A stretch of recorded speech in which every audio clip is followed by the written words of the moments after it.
Oke, kita OTW ke Purwakarta, guys. Pulang ke Purwakarta. Mau Idul Adha-nya di Bab 185 sampai 186. Di tempatnya, Ye Guan berdiri dengan tenang. Dia menyaksikan Ji Xuan melangkah semakin jauh sampai dia menghilang dari pandangan. Setelah sekian lama, Ye Guan berbisik, anginnya sangat kencang. Setelah mengatakan itu, dia menggosok matanya dan berbalik untuk pergi. Di menara kecil, sebuah suara misterius tiba-tiba berkata, "Saya tahu apa kekurangannya." Menara kecil itu bertanya, "Apa maksudmu?" Suara misterius itu berkata dengan lembut, "Orang kecil ini selalu menjadi yang terbaik di dunia, apakah itu bakat atau karakter? Dia hampir tidak memiliki kekurangan, tapi sekarang, menurutku kelemahan terbesarnya adalah cinta. Dia hanya akan menundukkan kepala dan ragu ketika dihadapkan pada kata cinta." Petik 2. Xiaota berkata dengan lembut, "Tapi menurutku ini masalahnya. Ini bukan sebuah kekurangan." Suara misterius itu bertanya, "Mengapa?" Xiaota berkata, "Akan sangat disayangkan jika dia hanya tahu cara berlatih pedang dan tidak berperasaan." Setelah Ye Guan kembali ke sekte pedang, dia mendatangi patung master pedang berkemeja hijau. Dia melihat patung master pedang berkemeja hijau dan tetap diam. Xiaota tiba-tiba bertanya dengan lembut, "Ada apa?" Ye Guan berkata sambil tersenyum, "Tuan Ta, apakah Tuan pedang baju hijau lebih kuat, atau Tuan pedang manusia?" Xiaota berkata sambil tersenyum, "Siapa yang melakukannya menurutmu lebih kuat?" Ye Guan menggelengkan kepalanya dan tersenyum, "Aku tidak tahu." Xiaota tertawa, lalu berkata, "Saat kamu melihatnya di masa depan, kamu bisa menanyakannya sendiri." Ye Guan mengangguk. "Oke." Pada saat ini, Chen Guanzi tiba-tiba berjalan ke arah Ye Guan, dan dia melihat ke arah Ye Guan. "Apakah kamu siap?" Ye Guan mengangguk. "Siap." Chen Guanzi mengangguk sedikit. "Oke." Malam, Ye Guan sedang duduk di depan pintu istana pedang Jianzong, langit penuh bintang. Ye Guan tiba-tiba bertanya, "Tuan Ta, dunia virtual macam apa itu?" Setelah hening beberapa saat, Xiaota berkata, "Medan perang." Ye Guan sedikit mengernyit. "Medan perang?" Xiaota berkata, "Iya." Ye Guan saat dia hendak bertanya, langkah kaki tiba-tiba datang dari samping. Ye Guan berbalik dan melihat seorang wanita berdiri di sana. Wanita itu mengenakan gaun hijau, rambutnya selendang, tangannya di belakang punggung, dan dia menatapnya sambil tersenyum. Ye Guan tercengang. Wanita itu tersenyum dan berkata, "Saudara muda Ye." Ye Guan tersenyum dan berkata, "Saudari Yi." Nanling berjalan ke arah Ye Guan satu persatu. Dia duduk di sebelah Ye Guan dan berkata sambil tersenyum, "Apakah ini tidak terduga?" Ye Guan mengangguk. "Ya, kenapa kamu di dalam rumah sakit utama?" Nanling berkata satu persatu, "Saya meninggalkan sekte Tao hari itu, dan kemudian datang ke kampus utama Akademi Guangxuan. Akhirnya, saya diterima sebagai siswa oleh Akademi Shinto, dan saya juga diterima murid langsung dari kepala Akademi Shinto. Saya berlatih dalam pengasingan, jadi saya tidak tahu. Ketika saya keluar dari pengasingan, saya akan datang menemui Anda." Ye Guan tersenyum dan berkata, "Selamat." Nanling tersenyum dan berkata, "Terima kasih." 2 buku teknik kultivasi yang diberikan kepada saya. Dia berkata dengan serius, "Saudara muda Ye, izinkan saya memberitahu Anda.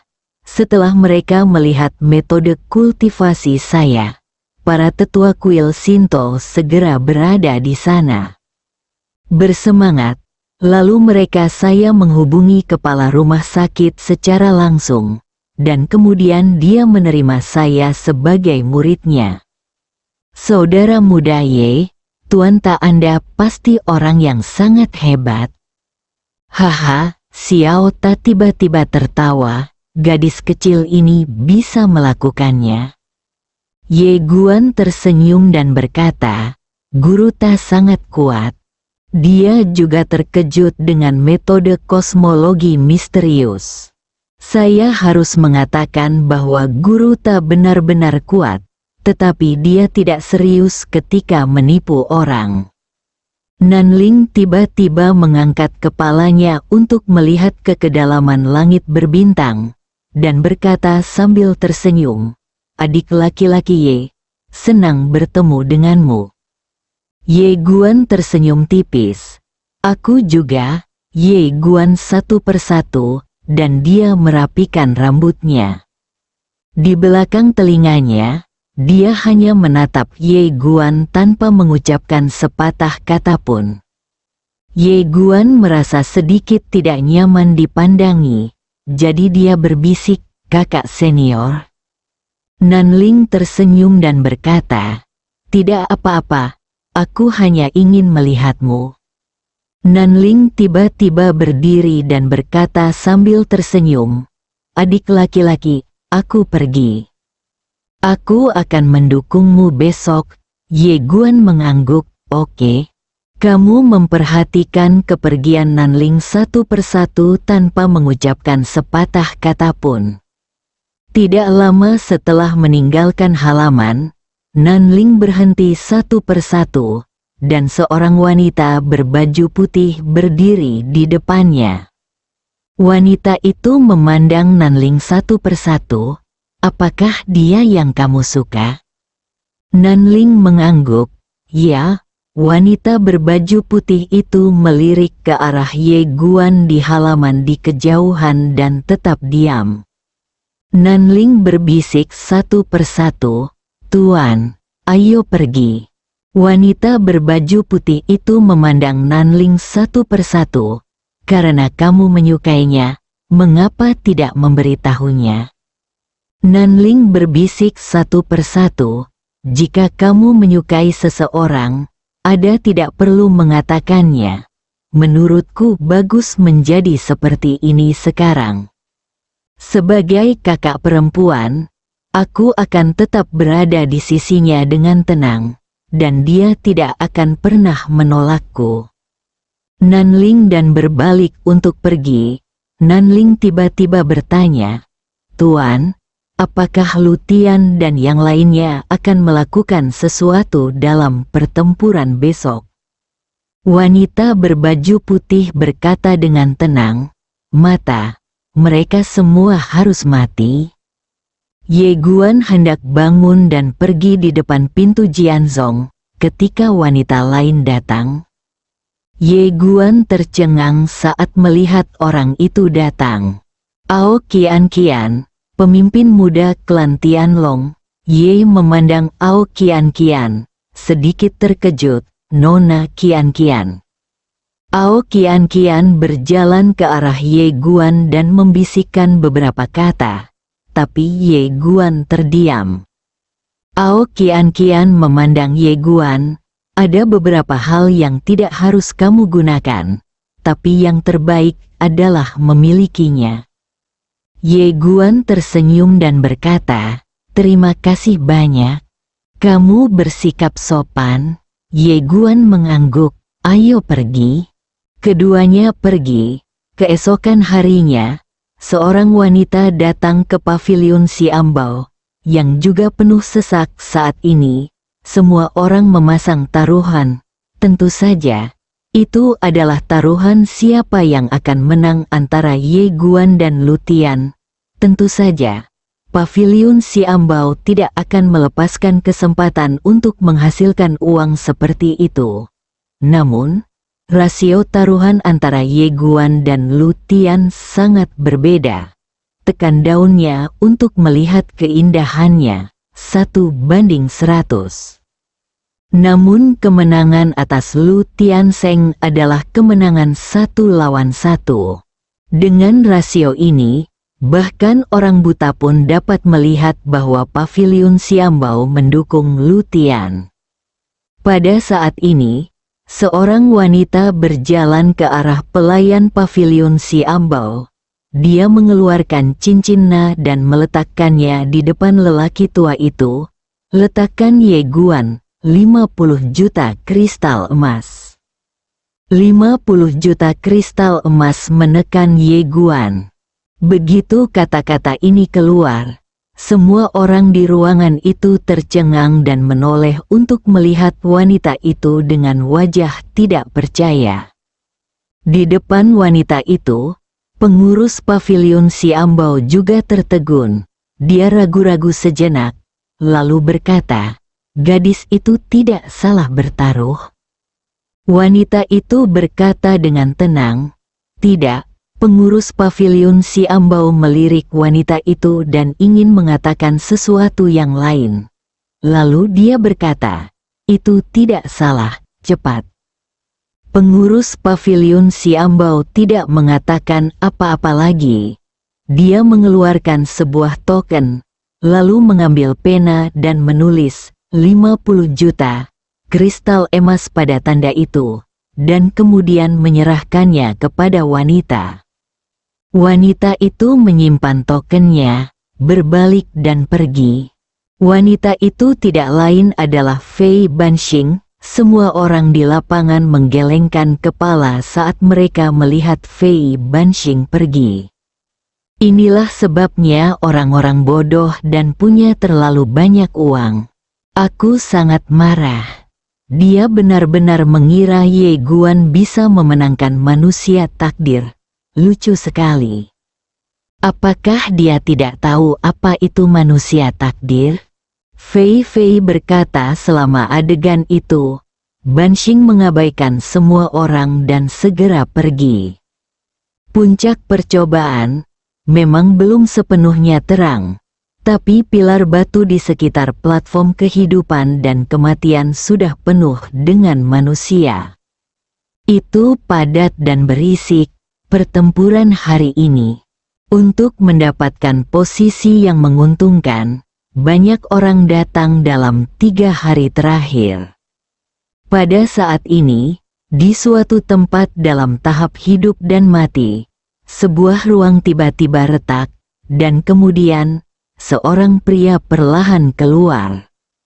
Itu Lu Tian. Hari ini, Lu Tian mengenakan kemeja hijau dan jubah putih, dengan selendang rambut panjang, tangan di belakang punggung, badan tegak, seperti dewa yang turun dari debu, dan keanggunannya tak tertandingi. Dan begitu dia muncul, tempat itu langsung meledak dalam kegembiraan. Manusia takdir, banyak orang di lapangan tiba-tiba meraung serempak. Fakta telah membuktikan bahwa Paviliun Xianbao telah melakukan pekerjaan yang baik dalam publisitas. Popularitas Lu Tian benar-benar sangat tinggi. Dapat dikatakan bahwa popularitasnya jauh lebih tinggi daripada Kaisar Pedang Ye Yu saat itu. Bagaimanapun, ini adalah propaganda untuk seluruh alam semesta. Lu Tian meletakkan tangannya di belakang punggung, memejamkan mata sedikit, dan tetap diam. Di sekeliling, sorak-sorai datang satu demi satu, mengguncang langit selama 9 hari.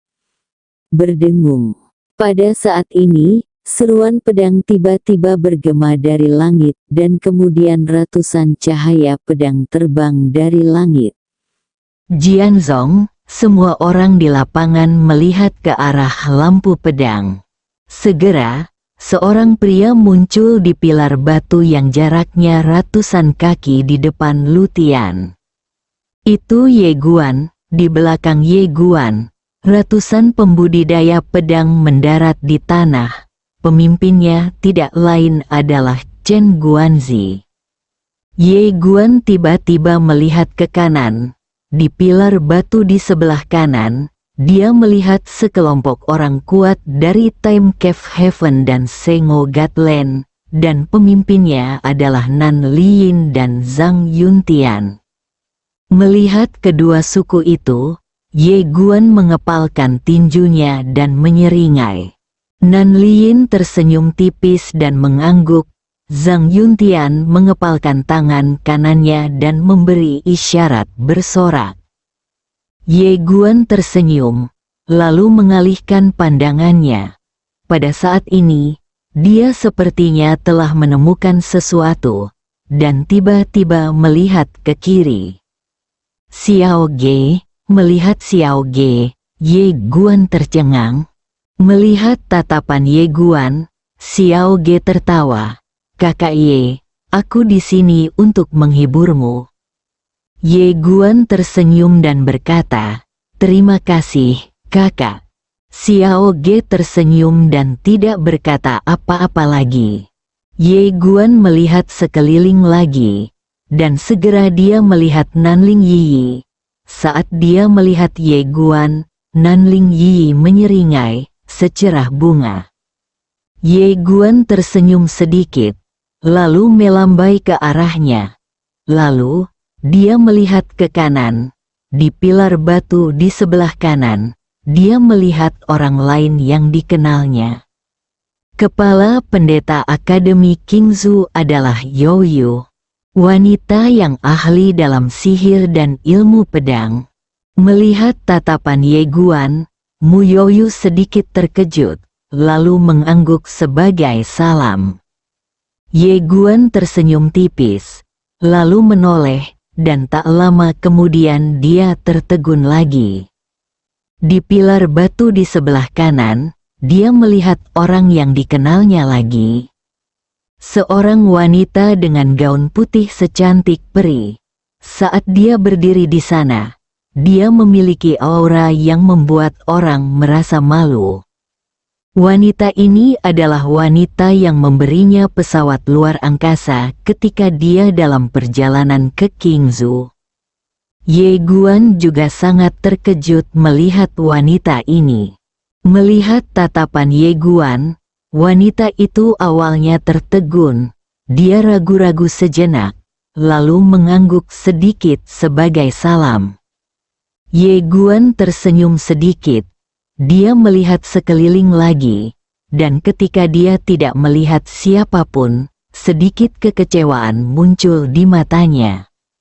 Pada saat ini, Lu Tian, yang berada dalam tahap hidup dan mati, tiba-tiba membuka matanya. Dia menunjuk ke arah Ye Guan dan tertawa. Ye Guan, kenapa kamu tidak turun dan mati? Mati, dalam sekejap, tempat tersebut tiba-tiba mendidih, dan suara gemuruh terus terdengar. Biarkan kamu jongkok sampai kakimu mati rasa. Mendominasi, di lapangan, mereka yang mendukung Lu Tian meraung marah seolah-olah mereka dipukuli sampai mati. Momentumnya melonjak satu demi satu, membuat langit dan bumi bergetar. Namun, hidup dan mati Ye Guan setenang air. Dia bangkit dengan pedangnya dan mendarat di panggung hidup dan mati. Saat ini, seorang lelaki tua muncul di panggung hidup dan mati. Semua orang tercengang saat melihat lelaki tua itu. Bos kabinet Zhang, Tuan Zhang berjalan di antara mereka berdua, melirik mereka, dan kemudian mengeluarkan selembar kertas. Jika Anda tidak keberatan dengan tanda hidup dan mati, tulis saja. Lu Tian menunjuk pada saat yang sama, dan setetes darah jatuh sebagai tanda hidup dan mati. Lu Tian memandang Ye Guan. Ye Guan tidak berbicara omong kosong. Dia menunjuk dan setetes darah jatuh ke sosok hidup dan mati. Tuan Zhang mengesampingkan sikap hidup dan matinya, lalu berbalik dan menghilang. Pertempuran yang menentukan dimulai. Setelah Zhang menghilang, tempat itu tiba-tiba menjadi sunyi. Semua orang melihat ke arah Ye Guan dan Lu Tian. Lu Tian menatap Ye Guan, meletakkan tangannya di belakang punggungnya, dan terkekeh. Sebenarnya, aku harus berterima kasih, sungguh, karena... Diam, Ye Guan tiba-tiba berkata. Aku tidak mengenalnya kamu. Aku tidak ingin berbicara omong kosong denganmu. Setelah itu, tertawa, ruang di depan Lu Tian tiba-tiba terbelah, dan pedang langsung menyerang. Pembunuhan instan dengan satu pedang, tanpa godaan apapun, langkah pembuka adalah langkah mematikan. Mata Lu Tian sedikit menyipit, dan dia tiba-tiba menunjuk sedikit, dan guntur meledak di ujung jarinya. Ledakan, dalam sekejap, pedang terbang naga Yin Ye Guan bergetar hebat, dan kemudian terlempar. Tapi saat ini, pedang terbang lain datang untuk membunuh. Di bawah kaki Lu Tian, petir menyambar, tertawa. Lu Tianren langsung bergerak puluhan kaki, dan pedang Ye Guan menusuk langsung ke udara. Namun wajah Lu Tian yang baru saja berhenti tiba-tiba berubah drastis, karena pedang terbang lain datang kepadanya. Pedang ini sepertinya menunggunya di sini. Pedang ini lebih cepat, tidak ada cara untuk menghindarinya. Lu Tian menyipitkan matanya dan tiba-tiba mengepalkan tangan kanannya. Ledakan, area di mana dia bergetar hebat, dan momentum mengerikan keluar dari tubuhnya. Pada saat yang sama, sinar cahaya tiba-tiba muncul di antara alisnya. Ledakan, ruang di sekitarnya bergetar hebat, lalu terbelah. Dan pedang terbang Ye Guan langsung terhenti oleh cahaya, tidak mampu maju bahkan setengah inci. Tapi pada saat ini, cahaya pedang lain datang. Ledakan, sinar cahayanya tiba-tiba pecah, dan saat ini, Lu Tian sudah mundur puluhan kaki ke kanan. Pedang Ye Guan seperti belatung tarsal, mampu menggigitnya kemanapun dia mundur. Terlebih lagi, satu pedang lebih cepat dari yang lain. Tapi kali ini, ekspresi Lu Tian sangat tenang. Dia hanya melihat pedang itu datang dan tidak menghindar. Tertawa, di bawah pandangan semua orang, pedang itu benar-benar menembus alis Lu Tian. Semua orang tercengang, tapi saat berikutnya, ekspresi semua orang berubah drastis. Ini bukan tubuh aslinya. Semua orang mengalihkan perhatian mereka, dan pada saat ini, cahaya guntur yang menakutkan menyerbu di depan Ye Guan di beberapa titik. Begitu tiba di depan Ye Guan, ruang dalam radius hampir 100 kaki langsung terbelah. Semua orang terkejut, mereka mengetahui kecepatan Ye Guan sejak awal. Tetapi mereka tidak menyangka bahwa Lu Tian begitu cepat. Dia tidak hanya menghindari pedang menakutkan Ye Guan, dia juga mampu melawan. Ledakan, tiba-tiba, petir langsung menenggelamkan Ye Guan, dan ruang serta waktu di area tempat Ye Guan berdiri langsung hancur. Semua orang tercengang lagi, karena mereka tidak melihat Ye Guan. Tetapi pada saat ini, ekspresi beberapa orang kuat tiba-tiba berubah karena mereka melihat cahaya pedang muncul di belakang Lu Tian. Lu Tian mengerutkan kening ketika dia melihat pedang datang dari belakang. Dia tidak menyangka Ye Guan bisa menghindari pukulan yang baru saja dia lakukan. Serangan pedang tak terduga ini membuatnya sangat pasif. Saya harus mengungkapkan beberapa kartu truf saya. Lu Tian mengepalkan tangannya dengan keras. Ledakan. Tiba-tiba, sambaran petir jatuh dari langit dan menembus tubuhnya. Ledakan, dalam sekejap, gelombang kejut petir yang mengerikan tiba-tiba meletus dari posisinya. Dalam sekejap, sesosok tubuh terlempar ke belakang beberapa meter jauhnya. Sampai akhir, pada saat ini, seseorang di lapangan tiba-tiba berseru. Ke dunia nyata, semua orang tercengang saat mendengar ini. Tanah ini sebenarnya telah mencapai kondisi tertinggi. Tidak, pada saat ini, seseorang berseru lagi, cahaya petirnya memiliki cahaya merah samar. Dia adalah alam bencana tersembunyi yang legendaris, ya Tuhan. Bencana tersembunyi mencapai alam. Sebagian besar orang yang hadir adalah murid dari keluarga dan sekte bangsawan. Oleh karena itu, meskipun mereka belum pernah melihat alam tersembunyi ini, mereka telah mendengarnya. Tempat itu kembali mendidih. Orang yang begitu muda dan kuat sudah menjadi monster di antara monster. Dapat dikatakan bahwa meskipun kita melihat keseluruhan sejarah Akademi Guangxuan, dia bisa menduduki peringkat tinggi. Dan itu masih merupakan bencana tersembunyi. Ini hanyalah monster di antara monster dan jenius di antara para jenius. Keluarga dan sekte yang memilih untuk mendukung Lu Tian tertawa terbahak-bahak saat ini. Mereka membuat taruhan yang tepat, di pilar batu menyaksikan pertempuran. Chen Guanzi memandang Ye Guan dan dua orang di bawah dengan ekspresi tenang. Namun di belakangnya, sekelompok pembudidaya pedang dari sekte pedang memiliki tatapan khawatir di mata mereka. Ke dunia nyata, dan itu masih sangat tersembunyi, yang tidak mereka duga sama sekali. Di panggung hidup dan mati, Ye memandang Lu Tian di kejauhan dengan ekspresi tenang. Lu Tian tidak mengatakan omong kosong lagi, dia merentangkan telapak tangannya. Ledakan, sambaran petir tiba-tiba turun dari kepala dan kemudian mendarat di telapak tangannya.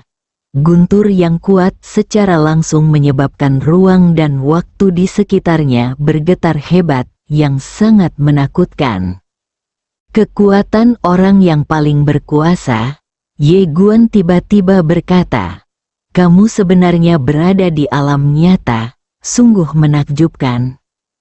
Mendengar ini, Lu Tian merasa bangga dan tiba-tiba tertawa. Dia hendak berbicara. Tetapi saat ini, Ye Guanren menghilang. Guru, dengan berkah dari keterampilan gerakan Jinglei, kecepatan Ye Guan langsung mencapai batasnya saat ini. Tertawa, di bawah tatapan semua orang, pedang Ye Guan menusuk langsung ke tenggorokan Lu Tian.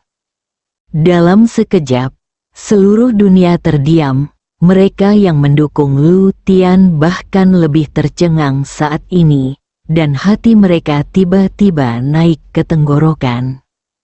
Namun tak lama kemudian, mereka tercengang. Harus dikatakan bahwa semua orang di tempat tersebut tercengang.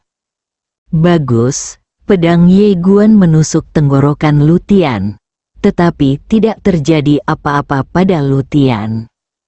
Lu Tian menatap Ye Guan dan menyeringai. "Kamu tidak menyangka, kan, saya masih seorang praktisi fisik?" Ketika suara itu jatuh, dia tiba-tiba mengepalkan tangannya, dan tiba-tiba, petir yang tak terhitung jumlahnya keluar dari tubuhnya. Dan pada saat ini, Ye Guan menghindar dan mundur 100 kaki jauhnya. Begitu dia berhenti, ruang di depannya hancur, dan jurang ruang dan waktu yang sangat besar sepanjang 100 kaki muncul di depannya dan Lu Tian. Melihat pemandangan ini, ekspresi semua orang di Jianzhong menjadi serius. Mereka tidak menyangka bahwa Lu Tian sebenarnya adalah seorang praktisi fisik. Budidaya tubuh dan pikiran, ini melebihi ekspektasi semua orang. Ye Guan memandang Lu Tian di seberangnya, diam. Latihan fisik, ini juga pertama kalinya dia menemukannya. Dia tahu bahwa berkali-kali, latihan fisik lebih merepotkan daripada seorang penyihir. Dengan latihan fisik yang kuat seperti itu, selama kamu tidak bisa mematahkan pertahanannya, dia akan selalu tak terkalahkan. Dia tidak menyangka bahwa Lu Tian Tao ini sebenarnya adalah seorang praktisi fisik. Benar-benar suatu kejutan, tapi ini lebih menarik lagi. Senyuman muncul di sudut mulut Ye Guan, dan senyuman itu sedikit ganas. Ketika Lu Tian hendak berbicara, tiba-tiba Ye Guan maju selangkah dan menunjuk. Berdengung, seruan pedang tiba-tiba bergema dari lapangan, dan kemudian, di bawah tatapan semua orang, pedang terbang menghantam tepat di depan Lu Tian. Tapi kali ini, Lu Tian tidak mengelak atau menghindar, membiarkan pedang terbang itu menyerang di antara alisnya. Ledakan, cahaya pedang muncul dari sela-sela alis Lu Tian, tetapi dia tidak melakukan apapun dan berhasil menahan pedangnya. Ye Guan tidak menghunus pedangnya lagi. Dia menatap Lu Tian dan tidak berkata apa-apa. Lu Tian terkekeh. Itu saja, saat dia mengatakan itu, dia tiba-tiba naik ke udara dan membentuk segel dengan tangannya. Ledakan, dalam sekejap, tubuh cahaya emas sepanjang 1000 kaki muncul di belakangnya. Saat tubuh cahaya emas itu muncul, ruang dan waktu dalam jarak hampir 1000 kaki di lapangan mulai bergetar hebat dari tubuh 1000 kaki itu. Saat keluar, beberapa orang yang berada di dekatnya tiba-tiba merasa seolah-olah diliputi pegunungan sehingga sulit bernapas. Kamu melirik Dharmakaya setinggi 1000 kaki, ekspresinya setenang air. Pada saat ini, Lu Tian tiba-tiba membentuk segel lain. Tekniknya berubah. Segera, aura menakutkan muncul dari tubuhnya. Kemudian, dia tiba-tiba menunjuk ke arah Ye Guan dan berkata, "Bencana yang tak terbatas."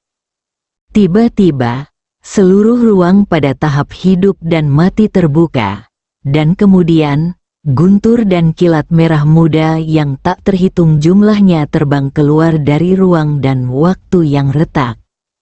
Dalam sekejap, hampir 100.000 guntur dan kilat muncul di lapangan. Tetapi pada saat yang sama, 10 pedang terbang tiba-tiba terbang keluar dari tubuh Ye Guan. Dalam sekejap, 10 pedang terbang datang untuk membunuh tubuh Dharma sepanjang 1000 kaki. Pada saat ini, tangan kanan tubuh Dharma 1000 kaki tiba-tiba ditekan, dan tekanan mengerikan melanda, dan 10 pedang terbang ditekan di tempatnya. Pada saat yang sama, guntur dan kilat yang tak terhitung jumlahnya menyerbu menuju Ye Guan seperti jaring. Pada saat ini, Ye Guan tiba-tiba menghilang dari tempatnya. Tertawa, semua guntur dan kilat yang Ye Guan lewati di sepanjang jalan dipotong-potong olehnya. Dia sangat cepat dan dia berada di depan Lu Tian dalam sekejap mata. Lu Tian mencibir di matanya. Karena dia mengetahui bahwa Ye Guan bukanlah kaisar pedang agung dan tidak dapat menghancurkan tubuhnya. Selama tubuhnya tidak bisa dipatahkan, dia akan selalu tak terkalahkan. Satu-satunya hal yang harus dia perhatikan adalah pedang dewa khusus yang dimiliki oleh Ye Guan. Namun, dia juga memiliki rencana cadangan. Karena segel Tao di tubuhnya selalu siap. Selama Ye Guan keluar dengan pedang dewa, dia akan keluar dengan segel Dao. Di depan Daoin, pedang apapun harus berlutut. Pada saat ini, Ye Guan tiba-tiba menusuk dengan pedang, dan pedang ini masih berada di antara alis Lu Tian. Namun, saat Ye Guan menghunus pedangnya, ekspresi Lu Tian berubah drastis. Ledakan, di bawah pandangan semua orang, Lu Tian langsung diguncang pedang sejauh 100 kaki, dan tubuh Dharma 1000 kaki yang ditinggalkannya hancur, bersama dengan semua waktu dan ruang dalam jarak 1000 kaki. Pada saat itu, seluruh platform hidup dan mati benar-benar gelap. Tapi itu diperbaiki dalam sekejap. Pada saat ini, tubuh Dharma 1000 kaki telah hancur total. Dan guntur serta kilat di sekitarnya juga telah berubah menjadi pecahan dan tersebar. Kritis, pedang ini mengejutkan semua orang. Namun, Lu Tian masih belum mati. Ada hantu monster di antara alis Lu Tian ketika dia berhenti. Tangan hantu itu melindungi alisnya, dan tangannya yang ditutupi sisik hitam tebal retak. Sen Xuanwu, seseorang di lapangan berkata dengan ngeri, Sen Xuanwu, salah satu dari 4 binatang dewa dari klan iblis, dikenal sebagai pertahanan terkuat monster-monster di bawah langit berbintang. Ia benar-benar bergabung dengan orang yang ditakdirkan dan pertahanan bersama. Iya Tuhan. Bagaimana mereka bisa kalah jika mereka bersatu, bersambung?